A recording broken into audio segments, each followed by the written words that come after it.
JD Vance delivers an absolute masterclass today. Stop everything that you're doing. You need to watch this entire video. I promise you this will be the most important video that you see today. JD Vance absolutely goes off talking about every topic ranging from Russiagate, what's going to happen to Obama, Hillary. He goes into great detail about how he feels.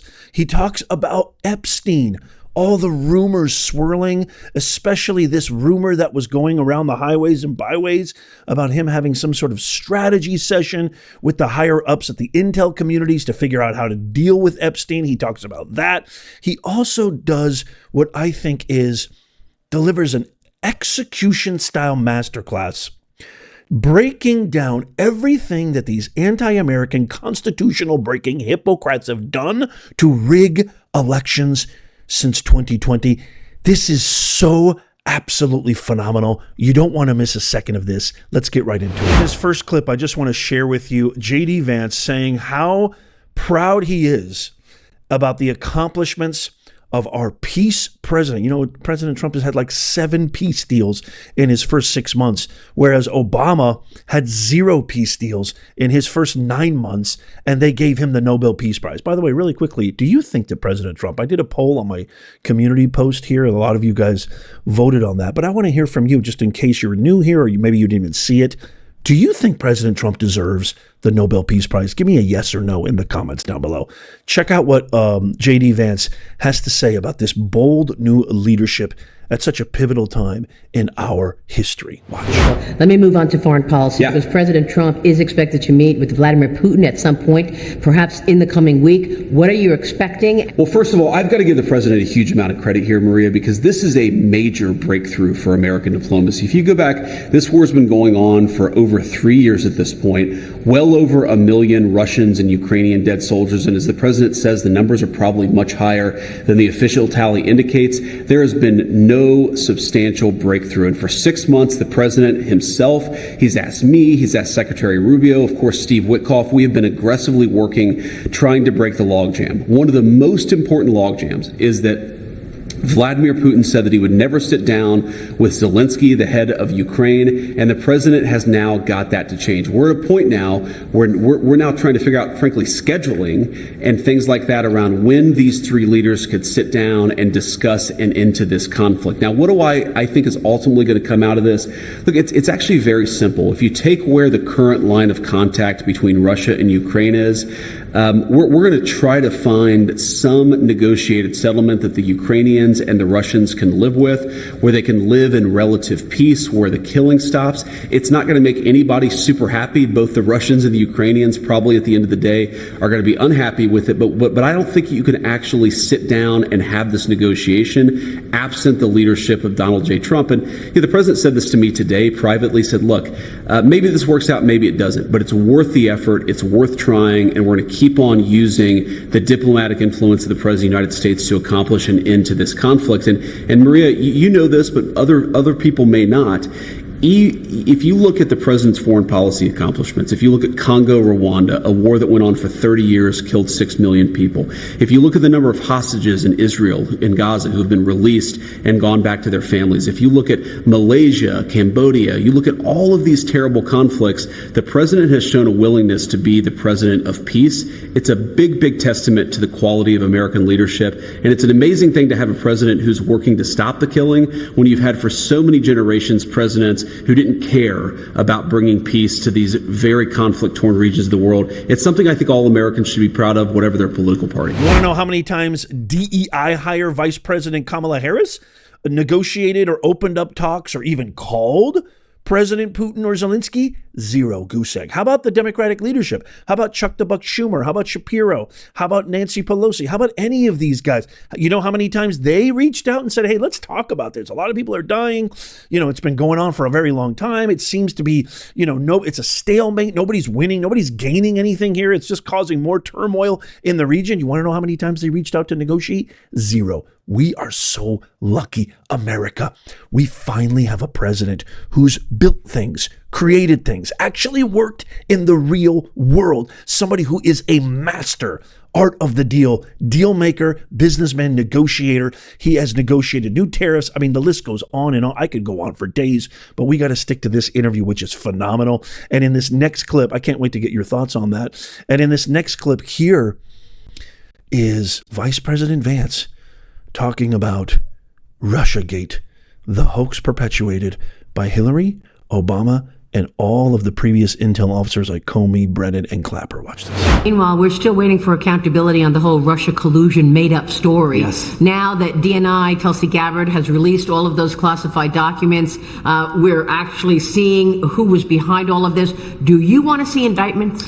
I absolutely want to see indictments, Maria. Look, of course, you got to have the law follow the facts here. You don't just indict people to indict people. You indict people because they broke the law. But if you look at what Tulsi and Kash Patel have revealed in the last couple of weeks, I don't know how anybody can look at that and say that there wasn't aggressive violations of the law. What they basically did is they defrauded the American people in order to take Hillary Clinton's presidential campaign talking points and turn them into intelligence by defrauding the American people, defrauding the intelligence agencies, lying about what the intel said. They would take something that supported a Hillary Clinton campaign talking point and they would overemphasize it and exaggerate it. They took anything that actually contradicted that narrative and they buried it deep. And through that, they actually laundered Hillary Clinton's presidential campaign talking points through the American intelligence services. That's a violation of the people's trust. That's a violation of what our intelligence services should be doing, and I absolutely think they broke the law, and you're going to see a lot of people get indicted for that. Here's the thing that should really bother the American people. What do you want our intelligence community to be doing? I want them to be catching bad guys. I want them to be making sure that terrorists aren't going to kill innocent American civilians.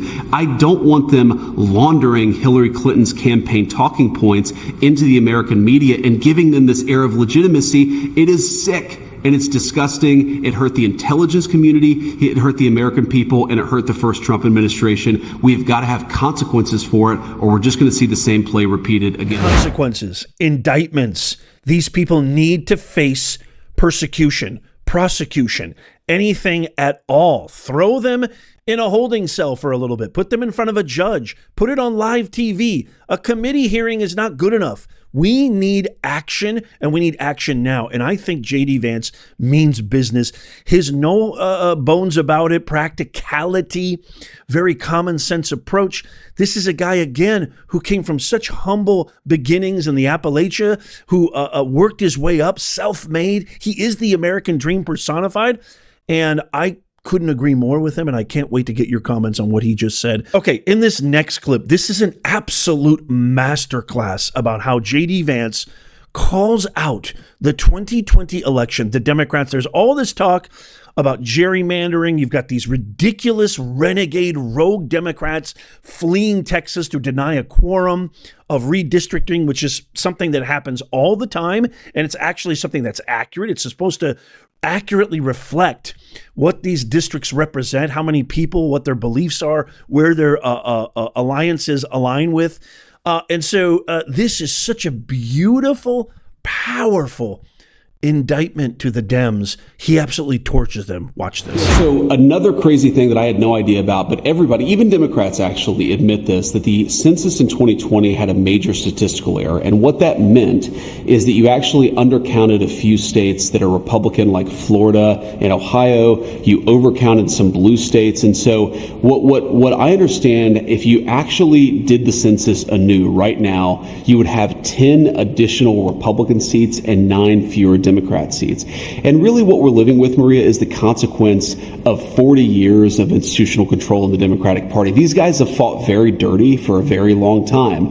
And they haven't just won elections and enacted laws that we may not agree with. They have tried to rig the game for Democrats and against Republicans. And thankfully, under President Trump's leadership, you finally see some spine. You finally see some backbone in the Republican Party to fight back against these very aggressive Democratic dirty tricks. But the only way for us to do it is to actually go and do the hard work to reset the scales a little bit. What we want to do is redo the census, but importantly, we want to redistrict some of these red states and we want to make the congressional apportionment fair in this country. Again, you cannot do it unless Republicans actually take some very decisive action in the months to come. We think they will, and we're obviously supporting them every step of the way. But do you worry that as Republicans do that, the Democrat blue states are going to do the same thing, and then you'll have redistricting in California, New Jersey, and so on? You know, Maria, there's just not a whole lot of juice left out of that lemon. The Democrats have already gone as far as they possibly can. Let me give you a crazy statistic. So I believe that it's in New Jersey, Illinois, New York, California, and